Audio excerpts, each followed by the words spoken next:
አንብብ እስቲ አባ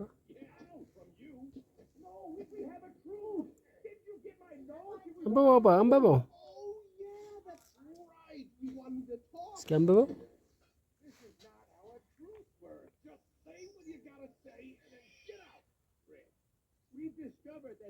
ቤቢ እያነበበ አይደል አንብበው እንጂ አንተ ቤቢ አንብበው ወዴት ሄደህ ቴሌቪዥን ውስጥ ገባህ እንዴ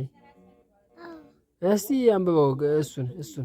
እሱን ያስከውን አንብበው እስኪ ኧረ አንብበው በእናትህ ኧረ አንብበው በእናትህ እስኪ አንብበው ምንድን ነው የሚለው እሱ ሊያነበው ነው እዩት ሊያነበው ነው ጎበዝ እስኪ አንብበው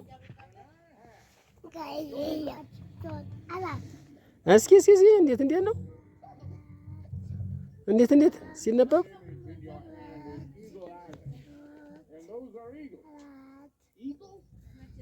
5 ስንት ዓመት ነው ስንት እስቲ ስታነበው አሳይ አንብበው እስኪ